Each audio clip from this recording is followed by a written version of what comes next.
Bismillahirrahmanirrahim. Assalamualaikum warahmatullahi wabarakatuh. Kembali lagi di channel Pena Pencari Hikmah.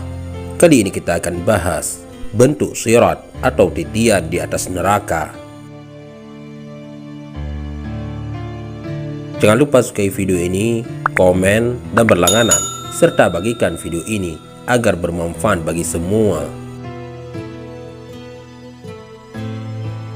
Sirat merupakan titian atau jembatan yang telah diciptakan Allah Subhanahu wa Ta'ala yang berada tepat di atas neraka. Titian atau jembatan di hari kiamat ini akan menghubungkan jalan menuju surga, di mana setiap hamba yang akan memasuki surga pasti akan melewatinya. Dan adapun bentuk dan gambaran terkait sirat di hari kiamat nanti, maka di sini ada beberapa riwayat yang menjelaskan. Sesungguhnya Allah yang Maha Luhur telah menciptakan jembatan di atas neraka yang sangat licin dan memelesetkan. Sirat atau titian di hari kiamat terdiri dari 7 pos. Panjang setiap pos seperti 3000 tahun berjalan kaki, di mana 1000 tahun diantaranya adalah jalan mendaki atau naik, 1000 tahun diantaranya adalah jalan datar, dan 1000 tahun diantaranya adalah jalan menurun. Bentuk sirat itu lebih tipis daripada sehelai rambut, lebih tajam daripada pedang, dan lebih gelap daripada malam yang pekat. Setiap pos memiliki 7 cabang, di mana setiap cabang seperti tombak panjang yang tajam gigi-giginya atau ujung-ujungnya. Setiap hamba pasti akan melewati sirat, di mana mereka akan diberhentikan di setiap pos dan dimintai pertanggungjawaban atas apa yang telah Allah Subhanahu wa Ta'ala perintahkan kepadanya. Apabila lolos di satu pos, maka akan melewati pos selanjutnya, dan apabila tidak lolos, maka akan dilemparkan ke neraka. Di pos pertama, setiap hamba akan dihisap dan dimintai pertanggungjawaban atas imannya. Apakah mereka bisa selamat dari kekufuran dan ria atau tidak? Di pos kedua, setiap hamba akan dihisap dan dimintai pertanggungjawaban atas sholatnya. Di pos ketiga, setiap hamba akan dihisap dan dimintai pertanggungjawaban atas zakat. Di pos keempat, setiap hamba akan dihisap dan dimintai pertanggungjawaban atas puasa. Di pos kelima, setiap hamba akan dihisap dan dimintai pertanggungjawaban atas ibadah haji dan umrah. Di pos keenam, setiap hamba akan dihisap dan dimintai pertanggungjawaban atas wudhu dan mandi janabah. Di pos ketujuh, setiap hamba akan dihisap dan dimintai pertanggungjawaban atas birrul walidain, atau berbuat baik kepada kedua orang tua, silaturahmi atau menyambung sana, dan menzalimi, atau beberapa hal terkait penganiayaan. Sahabat Pena Pencari Hikmah, keadaan pada saat melewati sirat seperti tumpang tindih, sedangkan sirat diguncang-gancingkan seperti kapal yang tertiup badai di lautan. Golongan pertama bisa melewati seperti kilat yang menyambar. Golongan kedua seperti angin yang berhembus dengan sangat cepat. Golongan ketiga seperti burung yang terbang begitu cepat. Golongan keempat seperti kuda yang mampu berlari kencang. Golongan kelima seperti orang yang berlari cepat. Golongan keenam seperti orang yang berjalan. Golongan ketujuh kira-kira sehari semalam. Namun sebagian ulama berpendapat kira-kira selama 2 bulan. Sebagian ulama lainnya berpendapat kira-kira 1 tahun, 2 tahun, hingga 3 tahun. Bahkan sampai pada masa orang yang paling akhir melewati sirat kira-kira selama 250.000 tahun menurut tahun di dunia. Riwayat yang kedua, dalam riwayat yang lainnya, ketika manusia melewati sirat, maka api yang sangat panas berada di bawah telapak kaki, di sisi kanan, di sisi kiri, di belakang, dan di hadapan mereka. Demikian itu sesuai dengan firman Allah Subhanahu wa Ta'ala, "Wa in minkum illa wariduha, kana ala rabbika hatman maqdiya, thumma nunajjil ladzina ittaqaw wa nadharu adh-dhalimina fiha jisiyya." Dan tidak ada seorang pun daripadamu melainkan mendatangi neraka itu. Hal itu bagi Tuhanmu adalah sesuatu kemestian yang sudah ditetapkan.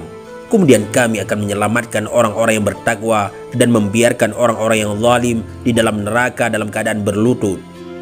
Ya, api neraka membakar jasad-jasad, kulit-kulit, dan daging-daging mereka. Sehingga ketika mereka melewati sirat, maka mereka seperti arang yang hitam. Tentu saja hal ini dikecualikan bagi orang yang selamat dari api tersebut. Di antara mereka, ada juga orang yang mampu melewati sirat tanpa rasa takut pada rintangan-rintangan dan kesulitan-kesulitannya. Bahkan api neraka pun sama sekali tak mengenainya.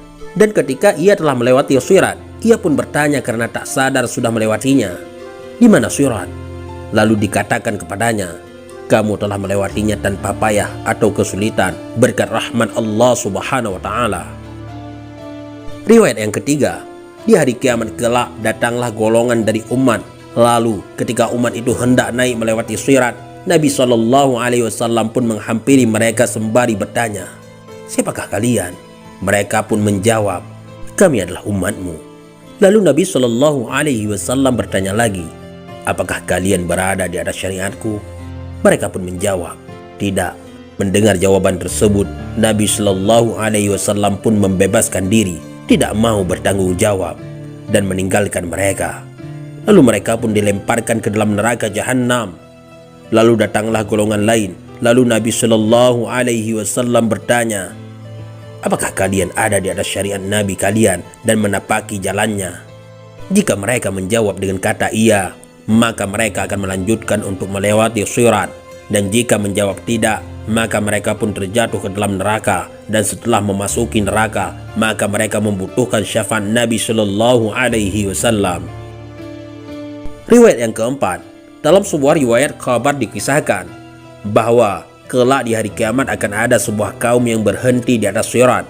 Mereka tidak mau melewati sirat karena takut terjatuh ke dalam neraka, sembari terus menangis, "Siapa yang akan menyelamatkan kami dari neraka?"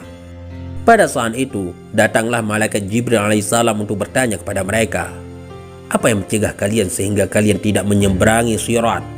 Mereka pun menjawab, "Kami takut terjatuh ke dalam neraka." Lalu malaikat Jibril pun bertanya lagi, "Ketika kalian berada di dunia saat menghadapi lautan yang sangat dalam, bagaimana kalian akan menyeberang?" Mereka pun menjawab, "Dengan kapal." Setelah mendengarkan hal tersebut, sesegera malaikat Jibril pun mendatangkan masjid-masjid yang mana mereka melakukan sholat berjamaah di dalamnya seperti bentuk kapal. Lalu mereka pun segera naik dan duduk di atasnya dan menyeberangi sirat. Tak lama kemudian terdengarlah suara menyeru, "Kapal ini adalah masjid-masjid kalian di dunia yang mana kalian melakukan sholat berjamaah di dalamnya." Riwayat yang kelima, di dalam kabar lainnya dijelaskan bahwa Allah Subhanahu wa Ta'ala akan mengumpulkan masjid-masjid di dunia kelak di hari kiamat seperti bentuk unta. Kaki-kaki unta itu terbuat dari intan, leher-lehernya dari minyak za'faran, kepalanya dari minyak misik yang sangat wangi, dan punggungnya dari batu zamrud hijau. Lalu unta itu diperuntukkan untuk orang-orang yang ahli melaksanakan sholat berjamaah di dunia. Mereka semua akan menaikinya. Para muazzin sebagai penuntun para jamaah untuk menaikinya, sedangkan para imam sebagai penggiring dan pemegang kendali unta tersebut. Di saat mereka menaiki unta tersebut dan mulai menyeberang di pelataran di hari kiamat, berserulah suara yang berseru, "Wahai para penghuni pelataran hari kiamat, mereka bukanlah golongan dari malaikat mukarrabin dan bukan golongan dari para nabi yang diutus, tetapi mereka dari golongan umat Nabi Muhammad yang mana menjaga salat-salat mereka secara berjamaah." Wallahu a'lam bissawab. Mudah-mudahan ini semua bermanfaat. Assalamualaikum warahmatullahi wabarakatuh.